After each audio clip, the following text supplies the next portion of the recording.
शौक़ आतिश से तड़पता हूँ सदा मैं बेकरार, हाज़िरी शहरे मदीना कब नसीबे हो मुझे, हाज़िरी शहरे मदीना कब नसीबे हो मुझे।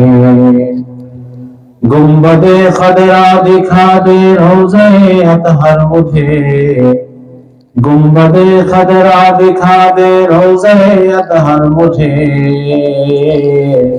दरमियाने कब्र मिंबर गिड़गिड़ाने दे मुझे, दरमियाने कब्र मिंबर गिड़गिड़ाने दे मुझे। একটু মোহাব্বতের সাথে রাসূলের আশিক হইয়া জবান খুলে পড়ি। বালাগাল উলা বিকামালিহি কাশাফাত দুজা বিজামালিহি হাসনাত জামিউ খিসালিহি সাল্লু আলাইহি ওয়া আলিহি। ডানা যদি থাকতো আমার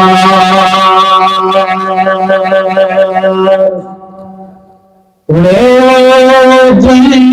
যেতাম মদিনা, ডানা যদি থাকতো আমার উড়ে যেতাম মদিনা, প্রিয় নবীজির পায়ের ধুলি মাখতাম আমি সারা গায়। বালাগাল উলা বিকামালিহি কাশাফাত দুজা বিজামালিহি হাসনাত জামিউ খিসালিহি সাল্লু আলাইহি ওয়া আলিহি। আলা বিযিকরিল্লাহি তাতমাইন্নুল কুলুব। সবাই একটু জবান খুলে রবের সন্তুষ্টি পাবার আশায় পড়েন লা ইলাহা ইল্লাল্লাহ, জোরে লা ইলাহা ইল্লাল্লাহ।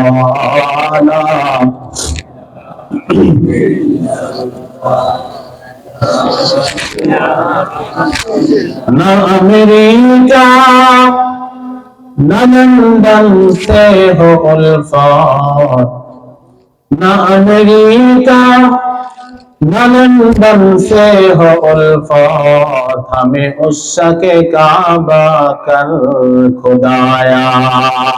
ला इलाहा इल्लल्लाह, जोड़े ला इलाहा इल्लल्लाह, ला इलाहा इल्लल्लाह मुहम्मदुर রাসূলুল্লাহ সাল্লাল্লাহু আলাইহি ওয়াসাল্লাম।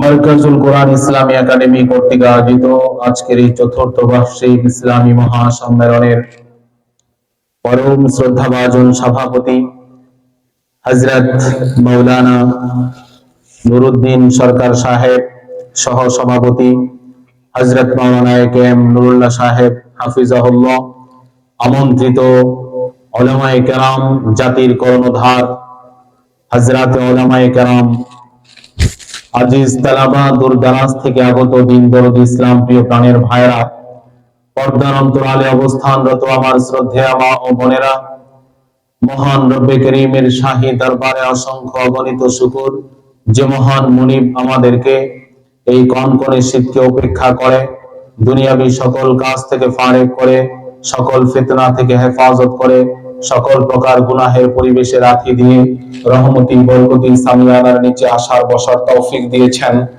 সেই মহান রবের সন্তুষ্টি পাবার আশায় সকলেই সমস্বরে অন্তরের অন্তঃস্থল থেকে নতশিরে শ্রদ্ধা জড়িত কণ্ঠে আওয়াজ করে কালিমাতুশ শুকর আদায় করছি। ভক্তি ভরে সকলেই পড়ে নিচ্ছি আলহামদুলিল্লাহ। আর একটু আস্তে বলেন আলহামদুলিল্লাহ।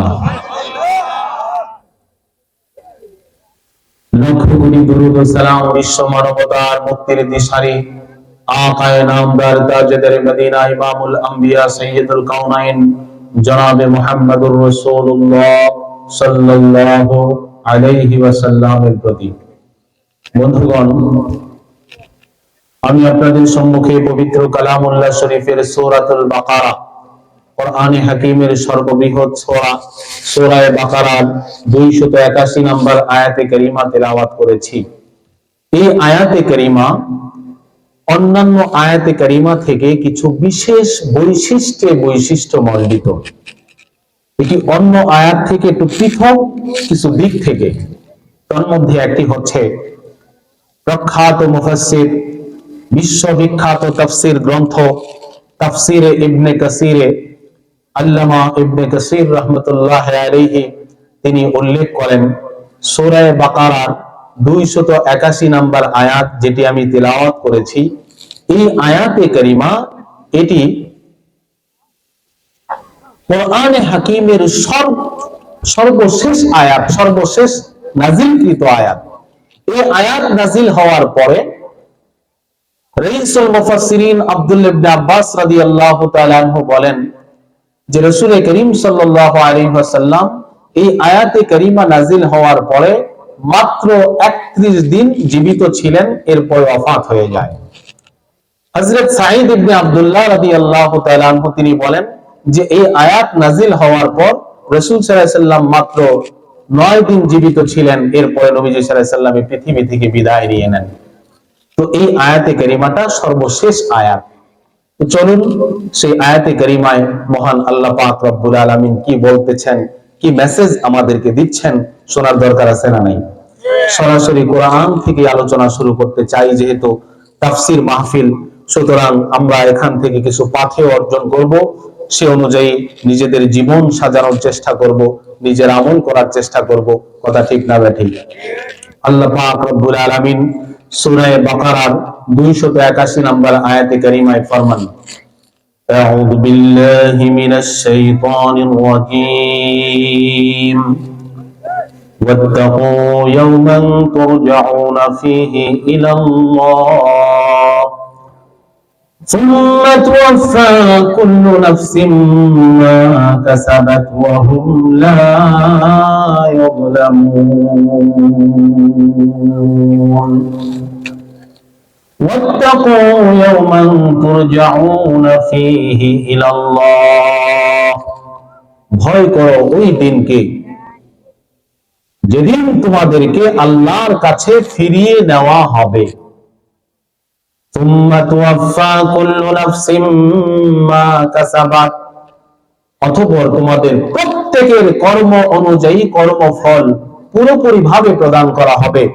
ওয়াহুম লা ইউযলামুন, তাদের উপর কিঞ্চিত পরিমাণ কোনো জুলুম করা হবে না, অবিচার করা হবে না। এই আয়াতে কারিমা পবিত্র কোরআনে হাকিমের সর্বশেষ নাজিলকৃত আয়াত। মুফাসসিরিনে কেরাম প্রশ্ন উত্থাপন করেন যে এই আয়াতে আল্লাহ পাক রব্বুল আলামিন নামাজের কথা বলতে পারতেন, যেহেতু শেষ আয়াত, রোজার কথা বলতে পারতেন, হজের কথা বলতে পারতেন, যাকাত, ঈমান, আমলের কথা বলতে পারতেন। তা না বলে আল্লাহ পাক রব্বুল আলামিন ওয়াত্তাকু ইয়াওমান তুরজাউনা ফীহি ইলাল্লাহ, ওই দিনকে ভয় করো যেদিন তোমাদেরকে আল্লাহর কাছে ফিরিয়ে নেওয়া হবে। সেই হাসরের ময়দানের ভয়ের কথা আল্লাহ পাক রব্বুল আলামিন, বিচারের দিনের ভয়ের কথা আল্লাহ পাক কেন বললেন? এই প্রশ্ন তারা উত্থাপন করেন। তো এই প্রশ্নের উত্তরটা বোঝার আগে ছোট্ট একটা প্রাসঙ্গিক ভূমিকা আপনাদেরকে বুঝতে হবে। সকলের মনোযোগ আছে তো? সকলের মনোযোগ আছে তো ইনশাআল্লাহ? মহান আল্লাহ পাক রব্বুল আলামিন এই কুল কায়নাতকে সৃষ্টি করেছেন, এই নশ্বর পৃথিবীটাকে সৃষ্টি করেছেন অত্যন্ত চমৎকার করে, অত্যন্ত সুন্দর করে, আমাদের বসবাসের উপযোগী হিসাবে। কথা ঠিক না ঠিক? আপনি যদি আকাশের দিকে তাকান, খুঁটিহীন নীল আকাশ, চন্দ্র, সূর্য, গ্রহ, নক্ষত্র, কীট পতঙ্গ, সৌর রাশি, জমিনের দিকে যদি তাকান, সুজলা সুফলা, শস্য শ্যামলা, বৃক্ষ তরুলতা, সবুজ গালিচা বিছানো জমিন, এই সব কিছুই মহান আল্লাহ পাক রব্বুল আলামিন আমাদের জন্য সৃষ্টি করেছেন। কথা ঠিক না ঠিক? অফুরন্ত নিয়ামত দিয়ে আল্লাহ পাক রব্বুল আলামিন আমাদেরকে ঢেকে রেখেছেন। সূরা বাকারার 35 নম্বর আয়াতে কারিমায় 29 নম্বর আয়াতে কারিমায় আল্লাহ পাক বলেন, হুয়াল্লাযী খালাকালাকুম মা ফিল আরদি জামিআ, ওই সত্তা যিনি তোমাদের জন্য এই জমিনের মধ্যে যা কিছু আছে সবকিছু তোমাদের জন্য সৃষ্টি করেছেন। বলেন সুবহানাল্লাহ। বন্ধুগণ, সবকিছু আমাদের জন্য সৃষ্টি করেছেন। অসংখ্য অগণিত নিয়ামত রাজি আমাদেরকে আল্লাহ পাক রব্বুল আলামিন সব সময় বর্ষণ করছেন, নিয়ামত রাজির দ্বারা আমাদেরকে উপকৃত করছেন। কথা ঠিক না ঠিক? আল্লাহ পাক ঘোষণা দেন কোরআনে হাকিমে, ওয়া ইন তাউদ্দু নি'মাতাল্লাহি লা তুহসুহা, ওয়া ইন তাউদ্দু নি'মাতাল্লাহি লা তুহসুহা, তা কিয়ামত গরবহু ইয়ামদি কালাম, সদ কিয়ামত বগজরো বিনা তমাম, সদ কিয়ামত বগজরো বিনা তমাম। যদি তোমার হায়াতটাকে কিয়ামত পর্যন্ত লম্বা করে দেওয়া হয় আর তুমি আল্লাহ পাক রব্বুল আলামিনের নিয়ামতগুলো গণনা করতে থাকো, গুনতে থাকো, গণনা করতে থাকো, এরকম শত শত কিয়ামত শেষ হয়ে যাবে, লম্বা হায়াত ফুরিয়ে যাবে, মহান আল্লাহ পাক রব্বুল আলামিনের নিয়ামতগুলো গুনে গুনে শেষ করতে পারবে না। কথা ঠিক না ঠিক? কি বিপুল সৃষ্টি তোমার, দেখে নয়ন মুগ্ধ হলো, কি বিপুল সৃষ্টি তোমার, দেখে নয়ন মুগ্ধ হলো। কথা ঠিক না ঠিক? যা দিয়েছ তাই তো অনেক, যা দিয়েছ তাই তো অনেক, কি আর আমি চাইব বলো, কি আর আমি চাইব বলো, কি বিপুল সৃষ্টি তোমার, দেখে নয়ন মুগ্ধ হলো, কি বিপুল সৃষ্টি তোমার, দেখে নয়ন মুগ্ধ হলো। কথা ঠিক না ঠিক? আমার বন্ধুগণ, মহান আল্লাহ পাক রব্বুল আলামিন অসংখ্য অগণিত নিয়ামত দ্বারা ঢেকে রেখেছেন। আপনি আমি যে আহার করে খাবার খাই, খাদ্য আল্লাহ পাক রব্বুল আলামিন ব্যবস্থা করলেন, পানি আল্লাহ পাক রব্বুল আলামিন ব্যবস্থা করলেন। এছাড়া বাড়তি শরীরের প্রোটিনের জন্য ফলমূল, আম, কাঁঠাল, লিচু, আপেল, কমলা, নাশপাতির ব্যবস্থা করেন কে? জোরে বলেন না কেন? কি ঘুমায় দেখি, ঘুমাইতেছেন নাকি? প্রিয় বন্ধুরা আমার, উদ্ভিদ বিজ্ঞানী মানে আম খান, কাঁঠাল খান, লিচু খান, আমরা যে ফলমূল গুলো ভক্ষণ করি, এই আম, জাম, কাঁঠাল, লিচু, আপেল, কমলার উপরে যদি সূর্যের আলো না পড়তো, আল্লাহ পাক রব্বুল আলামিনের দেওয়া সূর্যের আলো যদি আম, কাঁঠাল, জাম, লিচুর উপরে না পড়তো, এই আম, জাম, কাঁঠাল, লিচু কোনোদিন পাকতো না।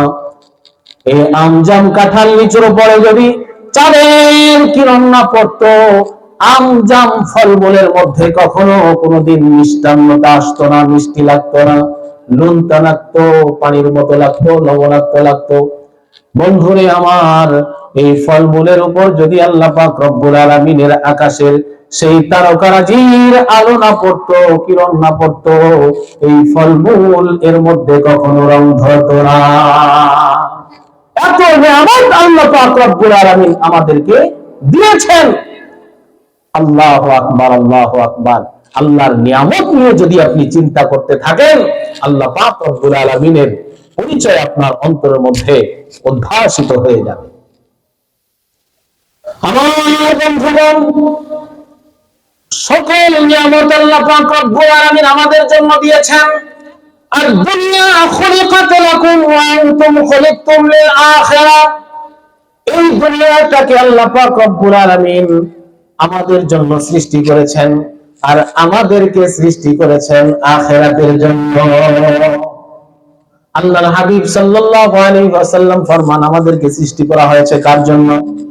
কথা কয় না দেখি। দেখেন, একটা গাভী যখন বাচ্চা দেয়, এদিকে খেয়াল করেন, একটা গাভী যখন বাচ্চা দেয়, বাছুর হয়, বাছুরটা জমিনে পড়ার পর থেকেই থরথর করে কাঁপতে কাঁপতে দাঁড়ায়, কাঁপতে কাঁপতে দাঁড়ায়া আল্লাহু আকবার, সে মায়ের রানের মধ্যেও চাটা দেয় না, পেটেও চাটে না, পিঠেও চাটে না, সরাসরি মায়ের বানের মধ্যে, উলানের মধ্যে মুখ লাগায়। সেখানে তার রিজিক আছে, এই জ্ঞান দিয়েছেন কে? জোরে বলেন। আল্লাহ পাকের নিয়ামত আমরা ভোগ করতেছি, আবার এত এত নিয়ামত গুলো পাওয়ার পরে সেই আল্লাহ পাকের বিরুদ্ধে কথা বলতে মানুষের জবান এতটুকু কাঁপে না। কথা ঠিক না ঠিক? তার সুস্পষ্ট প্রমাণ হচ্ছে বর্তমানে বাউল আবুল সরকার। কথা ঠিক না ঠিক? এই ভণ্ড বাউল আবুল সরকার, আপনারা জানেন, আল্লাহর শানে এতটাই কটূক্তি করেছে, এত বাজে মন্তব্য করেছে, আইয়ামে জাহেলিয়াতের যুগের সেই আবু জাহাল, উতবা, সাইবা, তারা মুশরিক ছিল, কাফের ছিল, কিন্তু আল্লাহর শানে এত বেয়াদবিমূলক কটূক্তি তারা পর্যন্ত করে নাই। বর্তমানে বাউল আবুল সরকার আমার রবকে নিয়ে, আমার আল্লাহকে নিয়ে যতটা কটূক্তি করেছে, কথা ঠিক না ঠিক? আল্লাহু আকবার। তার ভাষা আল্লাহর শানে এমন শব্দ প্রয়োগ করেছে, এই শব্দ আমি আপনাদের সামনে প্রকাশ করতে পারবো না, আমি বলতে পারবো না। সোশ্যাল মিডিয়া আপনারা দেখেছেন। শুধু এতটুকু বলি যে এক মুখে কয়েক কথা বলে, সেটা কি মুখ না অন্য কিছু? নাউজুবিল্লাহ, বলেন নাউজুবিল্লাহ। আল্লাহ পাক এক জায়গায় বলছে, আউয়ালু মা খালাকাল্লাহু নূরি, আউয়ালু মা খালাকাল্লাহু আরশি, আউয়ালু মা খালাকাল্লাহু আদম। এই জাতীয় কথা বলে সে বলতেছে, একবার বলতেছে সর্বপ্রথম নূর বানাইছে, সর্বপ্রথম আল্লাহ আরশ বানিয়েছে, সর্বপ্রথম আদমকে সৃষ্টি করেছে। এরপরে বলতেছে এক মুখে আল্লাহ যে এত কথা বললো, যে এক মুখে একাধিক কথা বলে, সেটা কি মুখ না অন্য কিছু? বলে নাউজুবিল্লাহ মিন যালিক। সে যেটা বলছে আমি ওই শব্দটার উচ্চারণ করতে পারলাম না আল্লাহর শানে। শুধু কি তাই? ক্লাস 5 পর্যন্ত লেখাপড়া করে, সে কোরআনের তাফসীর করে। বাউল সেখানে বিভিন্ন নাট্য মঞ্চে গিয়া সে বলে, কুল আউযু বিরাব্বিন নাস, আল্লাহ নাচতে বলছে। বলেন নাউজুবিল্লাহ। নাচ মানে কি নাচা? জোরে বলেন, নাচ মানে কি নাচা?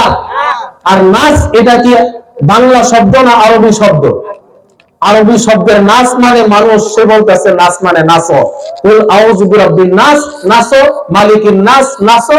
বলেন নাউজুবিল্লাহ। এমন অপব্যাখ্যা শয়তানও করে নাই কখনো। কথা ঠিক না ঠিক? বন্ধুরা আমার, এই বাউল আবুল সরকার বর্তমানে গ্রেফতার হয়েছে। আমরা বর্তমান সরকারকে বলবো, স্বরাষ্ট্র উপদেষ্টাকে বলবো, আপনি গ্রেফতার করেছেন ভালো কথা। বাংলাদেশের 92% মুসলমানদের পালস বোঝার চেষ্টা করুন। এদেশ স্বাধীন শরীয়তুল্লাহর দেশ, এদেশ তিতুমিরের দেশ, এদেশ শাহজালালের দেশ, এদেশ শাহ মাহমুদের দেশ, এদেশ 92% তাওহীদি মুসলমানদের দেশ। এই দেশে দাঁড়িয়ে আল্লাহর শানে কটূক্তি করবে, আল্লাহর শানে বেয়াদবি করবে, কোরআনের শানে বেয়াদবি করবে, 92% মুসলমান বরদাস্ত করবে না। অনতিবিলম্বে তাকে ফাঁসি দিয়ে, সর্বোচ্চ শাস্তি দিয়ে এই তাওহীদি জনতার অন্তরটাকে শীতল করে দেন। কথা ঠিক করে বাক স্বাধীনতার নামে, মুখের ভাষার স্বাধীনতার নামে যদি তারা আল্লাহর শানে কটূক্তি করে, বাংলাদেশের 92% তাওহীদি মুসলমান, 16 কোটি তাওহীদি মুসলমান তাদের জুতার স্বাধীনতাও হাতে তুলে নেবে। কথা ঠিক না বেটে? বন্ধুগণ, বাউল এই ফাউলরা, যদিও তারা নিজেদেরকে মুসলমান বলে, যদিও তারা নিজেদেরকে আপনার ইসলাম ও মুসলমান বলে দাবি করে, মূলত তারা মুসলমান না। বাংলাদেশে বাউল, খেয়াল করেন, বাংলাদেশে বাউল একটা বই লিখেছেন ডক্টর আনোয়ারুল করিম।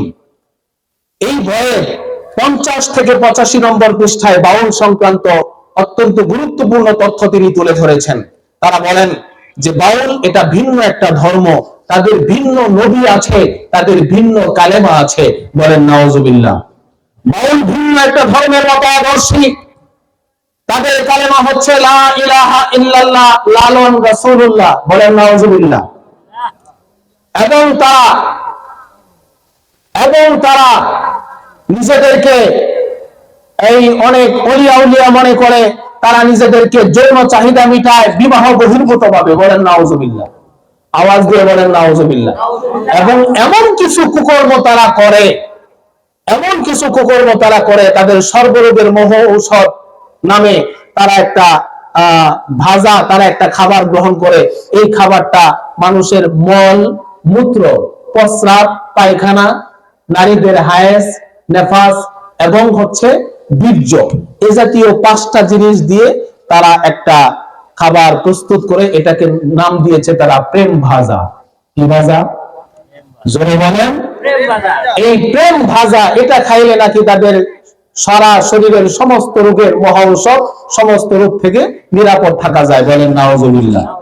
আর একটু আওয়াজ দিয়ে বলেন নাউজুবিল্লাহ।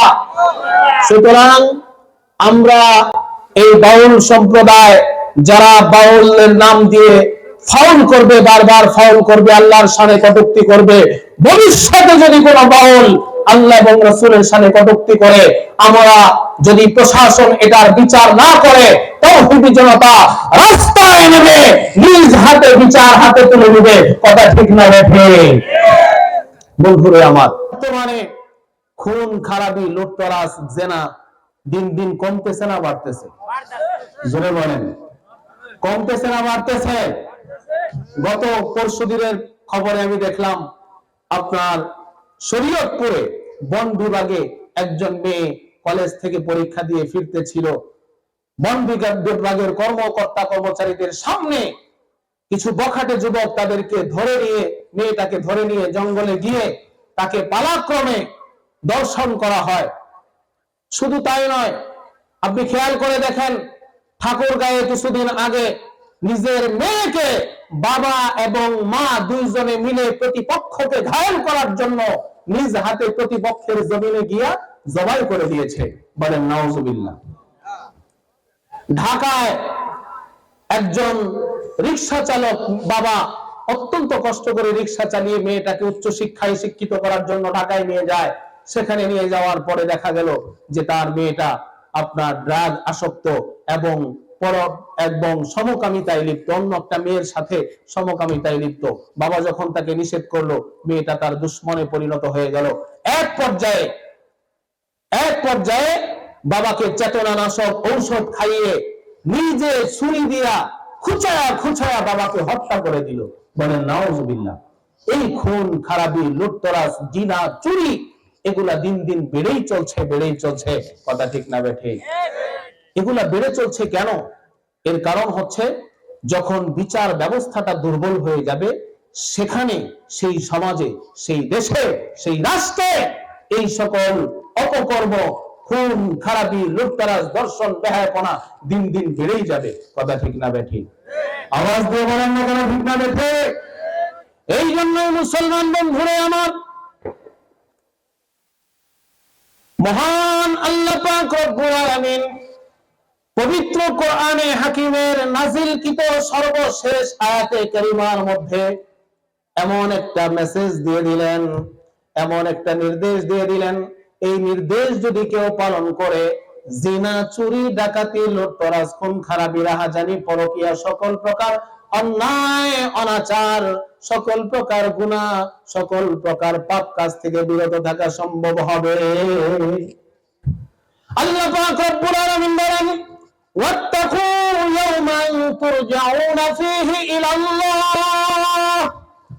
ওয়াত্তাকু, তোমরা ভয় করো, ইয়াওমান, সেই দিনকে, তুরজাউনা ফীহি ইলাল্লাহ, যেদিন তোমাদেরকে আল্লাহর কাছে ফিরিয়ে নেওয়া হবে। তোমাদের প্রত্যেককে প্রত্যাবর্তন করতে হবে আল্লাহর দিকে।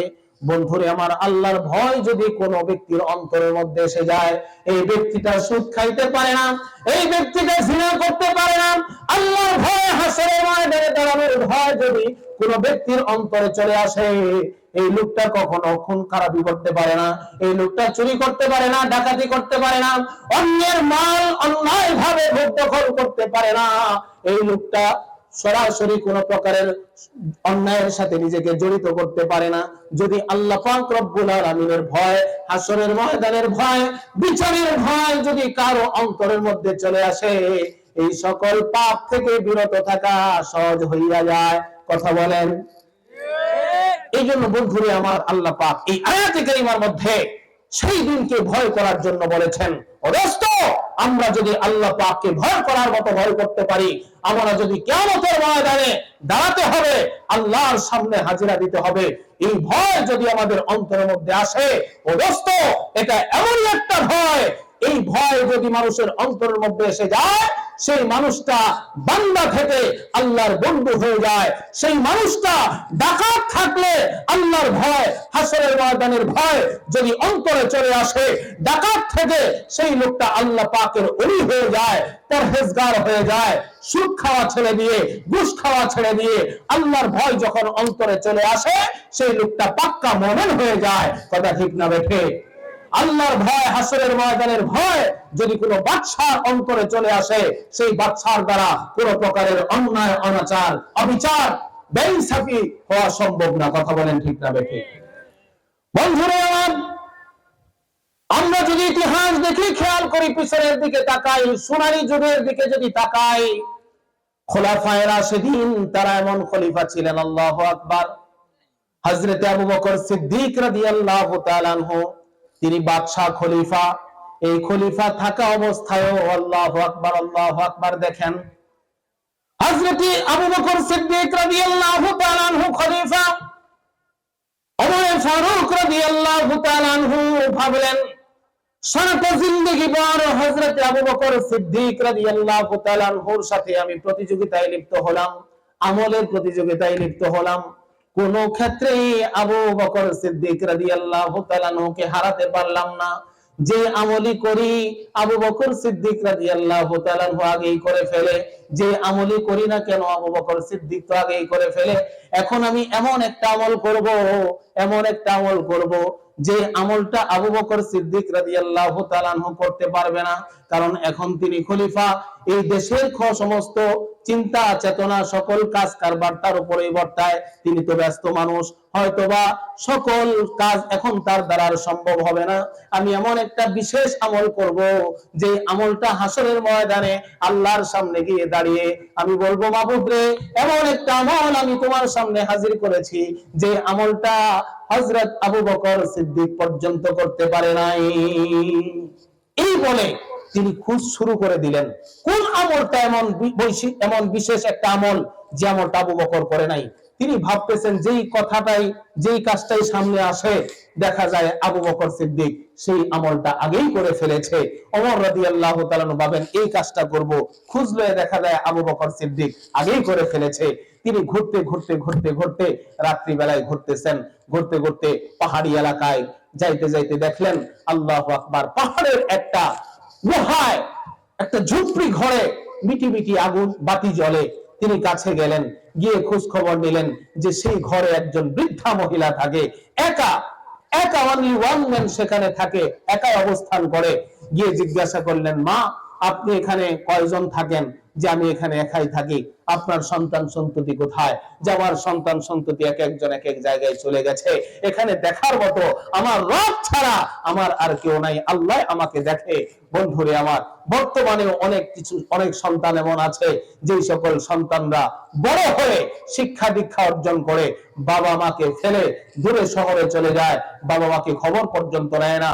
অনেক কুঠাগার সন্তান এমন আছে, যে সন্তান আমেরিকা, লন্ডন, জাপান, জার্মান গিয়ে নিজেদের বিবি বাচ্চাদের সাথে আয়েশে জিন্দেগি যাপন করে, নিজের বৃদ্ধ পিতামাতাকে বৃদ্ধাশ্রমে দিতেও এতটুকু অন্তর কাঁপে না। কয়টা ঠিক না বেঠিক?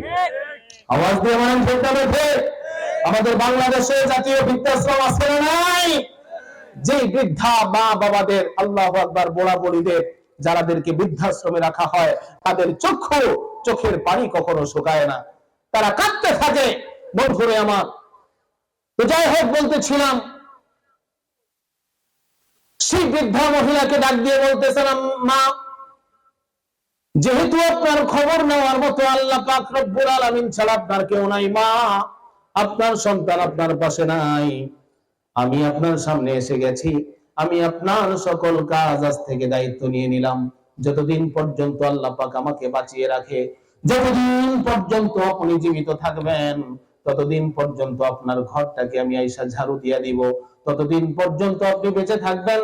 আল্লাহু আকবার, আমি এসে আপনার রুটি বানিয়ে দিব, খাবার রান্না করে দেব, যতদিন পর্যন্ত আপনি জীবিত থাকবেন আপনার কাপড়গুলো আমি কেচে দিব, যতদিন পর্যন্ত আপনি জীবিত থাকবেন ততদিন পর্যন্ত আমি আপনাকে গোসল করায় দিব, আপনার মাথার চুলগুলো আঁচড়াইয়া দিব। আল্লাহু আকবার, আপনার জন্য পানির ব্যবস্থা করব, ঝর্ণা থেকে মিষ্টি পানি নিয়ে আপনার জন্য আমি খাবারের ব্যবস্থা করে দিব, পানীয়ের ব্যবস্থা করে দিব। বৃদ্ধা মহিলা তো শুনে অত্যন্ত খুশি, তিনি বললেন, হ্যাঁ, আল্লাহু আকবার, আল্লাহ পাক আমাকে দান করেছেন। অনেকেই তো আমার কাজকর্ম আইসা কইরা দিয়া যায়, কিন্তু এইভাবে মরণ পর্যন্ত দায়িত্ব নেবে এমনটা তো কেউ কোনোদিন বলে নাই। বাবারে, তুমি যেহেতু আমার শেষ নিঃশ্বাস পর্যন্ত থাকার জন্য বলছো, আমি তোমার ব্যাপারে বড় খুশি। হযরত ফারুক আযম ওমর ফারুক রাদিয়াল্লাহু তাআলা আনহু ডাক দিয়ে বললেন, না, তাহলে কাজটা এখন থেকে শুরু করে দেই। ঝাড়ু কোথায়? ঝাড়ু দেন। আপনার ঝাড়ু কোথায়? ঝাড়ু দেন। আপনার ডেক পাতিল গুলা দেন, আমি মেজে দেই, ঝাড়ুটা দিয়ে দেই। আল্লাহু আকবার। এবার ডাক দিয়ে বলতেছে, কে তুমি যুবক? কিছুক্ষণ আগেই তো আল্লাহ পাক রব্বুল আলামিন আমাকে আমার জন্য একজন কর্মচারী পাঠিয়ে দিয়েছিলেন, তিনি আমার ঘরটাকে ঝাড়ু দিয়ে সকল কাজকর্মগুলা করে তিনি এখন বিদায় নিয়ে নিয়েছেন। তুমি যদি আমার কাজকর্ম করতে চাও তাহলে তুমি আগামীকাল আমার এখানে এসো। হযরত ফারুক আযম খুশি মনে সেখান থেকে ফিরলেন যে, হ্যাঁ, আমি এমন একটা কাজ খুঁজে পেলাম, এই কাজ হযরত আবু বকর সিদ্দিক রাদিয়াল্লাহু তাআলা আনহু সম্ভবত করতে পারবে না, কারণ এখন তো তিনি খলিফা, খেলাফতের কাজে তো তিনি ব্যস্ত। এই বৃদ্ধা মহিলা পাহাড়ের গুহায় জঙ্গলের ঝুপড়িতে এখানে একাকী অবস্থান করে এই বৃদ্ধা মহিলার সংবাদ তো তার পাওয়ার কথা না। আমার বন্ধুগণ, তিনি খুশি মনে ফিরলেন। পরের দিন সকাল বেলায় যখন বৃদ্ধার ঘরে উপস্থিত হয়ে গেলেন, ডাক দিয়ে বলতেছেন, মা, আমি আপনার খাদেম এসেছি, দেন, আপনার ঝাড়ু দেন, বাতিল গুলা দেন, ডেক পাতিল গুলা দেন, আপনার ঘরটাকে ঝাড়ু দিয়া ডেক পাতিল গুলা মরায়া সুন্দর করে খাবারের ব্যবস্থা আমি আপনার জন্য করে যাই। বন্ধুরে আমার, এবার সেই বৃদ্ধা মহিলা আবার বললেন, বাবা, তুমি তো দেরি করে ফেলেছো, আমার এখানে একজন লোক এসেছিল, একটু রাত্রিবেলায় এসেছিল, এসে আমার সকল কাজকর্মগুলা সেরে, সকল দায় দায়িত্বগুলো সেরে সুন্দর করে ঘরটাকে ঝাড়ু দিয়ে আমার জন্য রুটি প্রস্তুত করে ঝর্ণা থেকে পানি এনে সুন্দর ব্যবস্থা পড়া করে এখান থেকে তো তিনি কিছুক্ষণ আগেই চলে গেছেন। তুমি যদি আমার কাজ করতে চাও তাহলে আগামীকাল আরো একটু সকাল সকাল চলে এসো। আল্লাহু আকবার বলেন। বন্ধুরে আমার, হযরত ওমর ফারুক রাদিয়াল্লাহু তাআলা আনহু আবার চলে গেলেন। হযরত ওমর ফারুক রাদিয়াল্লাহু তাআলা আনহু আবার চলে গেলেন। চলে যাওয়ার পরে পরের দিন আবার একেবারে তাহাজ্জুদ নামাজের সময় চলে আসলেন। তাহাজ্জুদ নামাজের সময় এসে হযরত ফারুক আযম ভাবতেছেন, দেখি কোন লোকটা এই খিদমত করে আমার আগে আগে। আল্লাহু আকবার। এসে বৃদ্ধা মহিলাকে ডাক দিলেন, মা, আজকে তো আমার আগে আসার কথা না, তাহাজ্জুদের সময় আমি এসে গেছি, দেন, আপনার ঝাড়ু দেন, আপনার কাজকর্মগুলো আমি করে দেই। আল্লাহু আকবার। এবার বৃদ্ধা মা ডাক দিয়ে বলতেছে, বাবা, তুমি আজকেও দেরি করে ফেলেছো, এর আগে তো যে লোকটা প্রতিদিন আসতো সে সুন্দর করে আমার কাজকর্মগুলা করে, যে দেখো রুটি এখনো পর্যন্ত গরম, কিছুক্ষণ আগে কলসিটা নিয়ে ঝর্ণা থেকে মিষ্টি পানি আনার জন্য চলে গেছে, সে বের হয়ে গেছে। তুমি যদি তার সাথে সাক্ষাৎ করতে চাও এখানে একটু অবস্থান করো, কিছুক্ষণের মধ্যেই তো সে আসবে। মুসলমান বন্ধুরা আমার, কথাগুলো খেয়াল করে বোঝার চেষ্টা করবেন। হযরত ওমর ফারুক রাদিয়াল্লাহু তাআলা আনহু অত্যন্ত আগ্রহ নিয়ে, অত্যন্ত আশেক হয়ে তিনি সেখানে দাঁড়ায় গেলেন, যে দেখি আমার আগে আগে খিদমত করে যায় লোকটাকে। আল্লাহু আকবার। খেয়াল করে দেখলেন হযরত হযরতে ফারুক আযম খেয়াল করে দেখলেন একজন লোক অন্ধকারের মধ্যে মাথাটাকে সুন্দরভাবে আপনার সারা গাটাকে ঢেকে মাথার মধ্যে আপনার একটা হিজাব বা নেকাব লাগায়া গামছা দিয়া অথবা চাদর দিয়া মোড়ায়া আল্লাহু আকবার কলসিটাকে কাঁধে নিয়া ওই পাহাড়ি পথ আঁকাবাঁকা পথ বেয়ে বেয়ে এইদিকে আসতেছে। আল্লাহু আকবার। হযরতে ফারুক আযম ডাক দিলেন, কে হে, দাঁড়াও, কোন মাকানাত, তোমার স্থানে দাঁড়ায় যাও। বন্ধুরে আমার, সেই আগন্তুক সেই যুবকটা তো দাঁড়ায় না, চলতেই থাকলো। হযরত ওমর ফারুক রাদিয়াল্লাহু তাআলা আনহু গুসসা করে ডাক দিয়ে বললেন, কে তুমি? দাঁড়াও, আমি ওমর আব্দুল খাত্তাব বলছি, আমি ওমর বলছি, তুমি দাঁড়াও। এরপরেও দাঁড়ায় না। হযরত ওমর ফারুক রাদিয়াল্লাহু তাআলা আনহু এবার রাগে তিনি অগ্নিশর্মা হয়ে সামনের দিকে আগালেন। কি তার এত বড় স্পর্ধা মদিনায়? আমি ওমর বলছি দাঁড়ানোর জন্য, তারপরেও দাঁড়ালো না।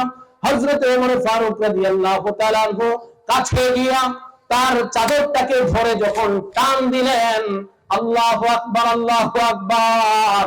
হযরত ওমর ফারুক রাদিয়াল্লাহু তাআলা আনহু তিনি বলতেছেন, চাদরটা যখন ধরে টান দিলাম, মুখের সেই নেকাবটা যখন সরে গেল, মুখের পর্দাটা যখন সরে গেল, মনে হলো এই মদিনার পাহাড় আমার মাথার উপরে আইসা পড়ে গেছে। সে আর কেউ নয়, আর কেউ নয়, সে খলিফাতুল মুসলিমিন হযরতে আবু বকর সিদ্দিক। আল্লাহু আকবার বলেন। दुनिया सदाकत में तेरे नाम रहेगा, सिद्दीक तेरे नाम से इस्लाम रहेगा। दुनिया की तलब दुनिया शुजात पे तेरे नाम रहेगा, आली तेरे नाम से इस्लाम रहेगा। दुनिया अदालत पे तेरे नाम रहेगा, फारूक तेरे नाम से इस्लाम रहेगा। আল্লাহু আকবার বলেন।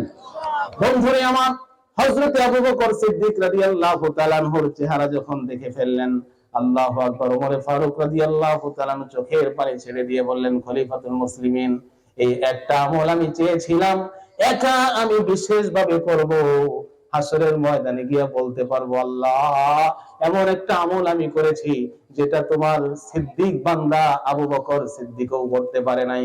আয়েশা, এখানেও তো আপনার সামনে হেরে গেলাম। হে খলিফাতুল মুসলিমিন, হে আমিরুল মুমিনিন আবু বকর, আপনার এত এত দায় দায়িত্ব থাকা সত্ত্বেও আপনি এই বৃদ্ধার খবর কোথা থেকে পেলেন? আল্লাহু আকবার। বন্ধুরা আমার, হযরত আবু বকর সিদ্দিক রাদিয়াল্লাহু তাআলা আনহু এই যে গভীর রজনীতে আল্লাহু আকবার না ঘুমায়া বাড়ি বাড়ি গিয়া খোঁজ নিয়া আল্লাহু আকবার বৃদ্ধা মহিলা পর্যন্ত কোন অবস্থায় থাকলো তার খাদেম হয়ে গেলেন। এটা কোন কারণে বলেন? আল্লাহর ভয়ে, হাসরের ময়দানে দাঁড়ানোর ভয়ে। আল্লাহু আকবার। হযরত আবু বকর সিদ্দিক রাদিয়াল্লাহু তাআলা আনহু খলিফা হওয়ার পর তার বিছানায় পিঠ লাগান নাই। আল্লাহু আকবার বলেন। এজন্য বন্ধুগণ, যদি আল্লাহর ভয় আমাদের অন্তরের মধ্যে নিয়ে আসতে পারি, আখিরাতের ভয়, হাসরের ময়দানে আমাকে দাঁড়াতে হবে, এই ভয় যদি আমাদের অন্তরের মধ্যে আসে, জিনা, চুরি, লুটতরাজ, খুন খারাপি, সুদ, ঘুষ সবকিছু আমাদের থেকে আমরা বিরত থাকা আমাদের জন্য সহজ হবে। কথা ঠিক না বেঠে? আওয়াজ দিয়ে বলেন ঠিক না বেঠে? এই জন্য বন্ধুগণ, আল্লাহর ভয় অন্তরে নিয়ে আসতে রাজি আছেন তো ইনশাআল্লাহ? হাসরের ময়দানে আমাদের প্রত্যেককে আল্লাহর সামনে দাঁড়াতে হবে কি হবে না? আওয়াজ দিয়ে বলেন, হবে কি হবে না? এই জন্য বন্ধুগণ, আপনার এই দুনিয়ার জীবন যেমন হবে, আপনি যেভাবে দুনিয়াতে জিন্দেগি যাপন করবেন, আপনার মৃত্যুটা তেমন হবে। কথা খেয়াল করে বোঝার চেষ্টা করবেন। দুনিয়ায় যদি আপনার সুন্নতি লিবাস থাকে, এই দুনিয়ার মধ্যে যদি আপনি আল্লাহ পাক রব্বুল আলামিনের রেজামন্দির পথে চলতে পারেন, চলতে থাকেন, হাসরের ময়দানে আল্লাহু আকবার মৃত্যুটা আপনার ঈমানের সাথে হবে। আর যদি বেঈমান কাফেরদের সাথে সাদৃশ্য অবলম্বন করে দুনিয়াতে চলতে থাকেন, মৃত্যুটা সেই কাফের মুশরিক বেঈমানদের সাথেই হবে, তাদের মতোই হবে। কথা ঠিক না ঠিক? এজন্য আজ থেকে আমরা অঙ্গীকারবদ্ধ হয়ে যাই, আল্লাহর ভয় অন্তরের মধ্যে পরিপূর্ণভাবে আল্লাহকে ভয় করব। হাসরের ময়দানে আল্লাহ পাক রব্বুল আলামিনের সামনে আমাদেরকে দাঁড়াতে হবে। এই ভয়ে আমরা সকল থেকে আল্লাহ পাক ইনশাআল্লাহ করে নেন সকলেই। আমিন। আখির দাওয়ানা আনিল হামদুলিল্লাহ ওয়া রাহমাতুল্লাহি তাআলা ওয়া বারাকাতুহু।